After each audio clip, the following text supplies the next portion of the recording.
What if I told you that the Walton family, the people who own Walmart, have legally structured their wealth so that it can pass from generation to generation, essentially forever, without ever being exposed to estate taxes at full value?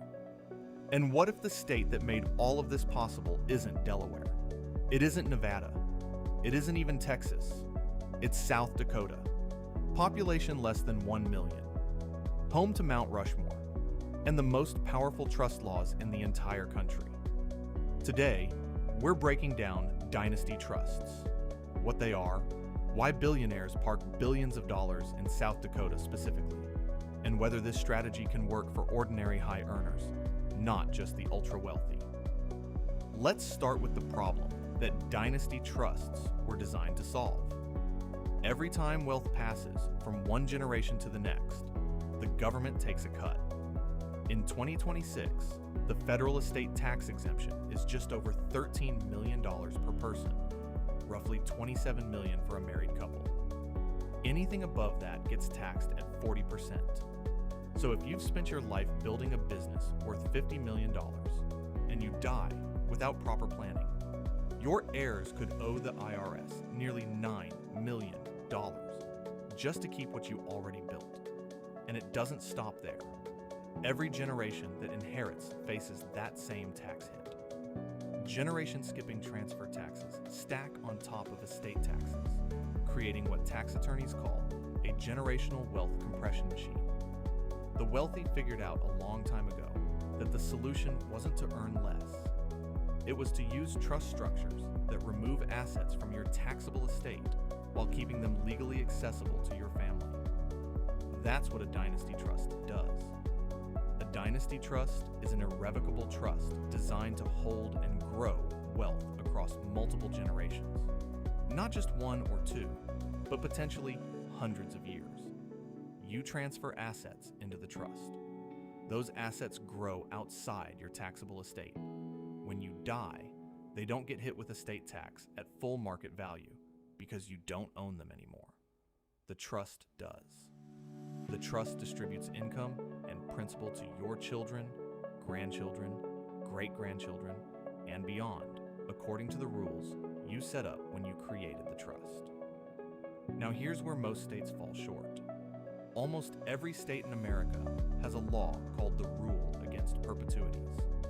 It sounds like a legal technicality, but it's enormously consequential. Basically, it says that a trust cannot last forever.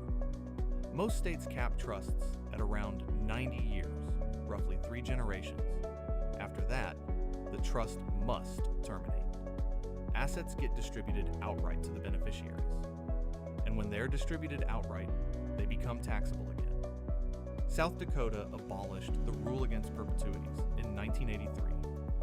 That single legislative move turned South Dakota into the dynasty trust capital of the country. If you set up a trust in South Dakota, it can theoretically last forever. Not 90 years, not 3 generations, forever. That is exactly what the ultra-wealthy have been doing ever since. But the Rule Against Perpetuities is just one piece of why South Dakota is special. Here's the full picture of what makes South Dakota the #1 trust jurisdiction in the United States. First, no state income tax on trust income. South Dakota has no state income tax at all, and that applies to trust income as well. If your dynasty trust holds stocks, bonds, real estate, or business interests that generate income, South Dakota takes 0% of it. Compare that to California, where trust income can be taxed at 13.3% state income tax. On a $50 million trust generating 3% annually, that's $45,000 a year in state tax savings. Every single year. For generations. Second, total privacy. South Dakota trust documents are not public record. Unlike probate, which is a public process, a properly structured South Dakota trust leaves no public paper trail. Nobody outside the trust, not your business competitors, not creditors, not the media, can find out what assets the trust holds, who the beneficiaries are, or how distributions are structured. Third, self-settled asset protection trusts. South Dakota allows something called a Domestic Asset Protection Trust, or DAPT. This lets you be both the person who creates the trust and a potential beneficiary of it. Most states don't allow that. If you're both the creator and a beneficiary in most states, creditors can pierce right through the trust structure. South Dakota specifically blocks that. A properly structured South Dakota DAPT gives you access to the wealth while shielding it from future creditors. Fourth, directed trust structure. South Dakota allows what's called a directed trust, where you can split the trustee role into separate functions. One party manages investments, another handles distributions, another serves as a trust protector, someone who can modify the trust if laws change. This level of structural control is not available in most other states. Fifth, no limit on the duration of asset protection. In many states, the asset protection features of a trust only last for a limited period, sometimes just 2 years. In South Dakota, once assets have been in the trust long enough, the protection is permanent. So, you get perpetual duration, 0 state income tax, complete privacy, self-settled asset protection, and maximum structural flexibility. That is why South Dakota has over $600 billion in trust assets under management, and growing. Let me give you a real-world example of how this plays out. Imagine a business owner worth $30 million. They have 2 adult children and 4 grandchildren. Without planning, when they die, their estate faces a 40% federal estate tax on everything above the exemption. The IRS bill could exceed $6 million. Money that has to come from somewhere, often forcing a sale of the business. Now imagine that same business owner transfers the business into a South Dakota Dynasty trust 10 years before death. The trust is the legal owner. The business grows inside the trust. When the founder dies, there's no estate tax event on the trust assets. The children receive distributions from the trust. When the children die, the grandchildren receive distributions. The trust never terminates. The business, now worth $80 million, stays intact for potentially 5 or 6 more generations. That is how old money stays old money. The Waltons, the Mars family, the Kochs, these families didn't stay wealthy for generations by accident. They had teams of attorneys who understood exactly how to use structures like this while the rules were being written. Now here's the question everyone asks. Do you have to be a billionaire to use this? The honest answer is no. But you do need meaningful assets. Most trust attorneys won't take on a dynasty trust setup for less than $2 million in assets.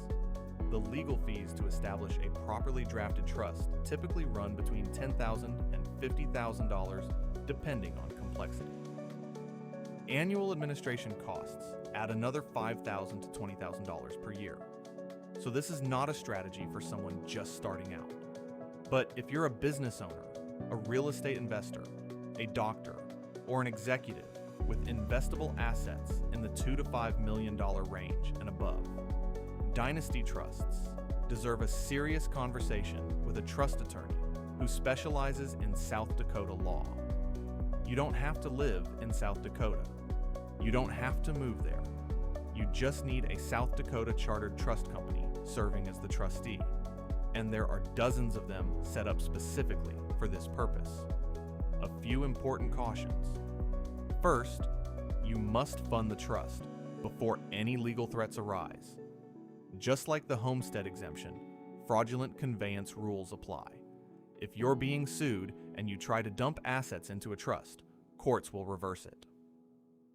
Second, the IRS is watching these structures closely. Dynasty trusts are legal, but they must be properly documented, managed at arm's length, and administered correctly. A sloppy setup can be challenged. Third, Irrevocable means irrevocable. When you fund a Dynasty trust, you are giving up direct ownership of those assets. If your circumstances change dramatically, you cannot simply take them back. The trust protector role can provide some flexibility, but this is not a reversible move. Fourth, gift and estate tax still applies on the initial transfer. When you put assets into the trust, you are making a taxable gift.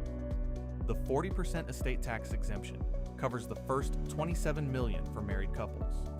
But if your assets exceed that, you will owe gift tax on the transfer.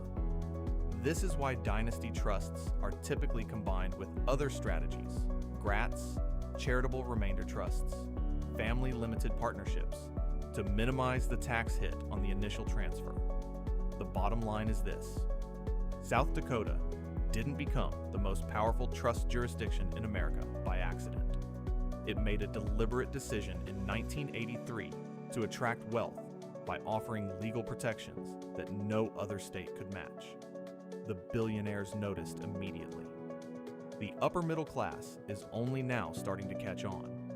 If you've built something real, a business, a real estate portfolio, an investment account worth more than a few $1,000,000, and you want it to outlive you by more than one generation, a Dynasty trust deserves to be part of your conversation. Not after you're sick, not after you're sued. Now, while you have the time and the options. Hit subscribe if this is the kind of legal and financial strategy content that actually moves the needle for you. And drop a comment. Have you ever heard of Dynasty trusts before today? I read every single one.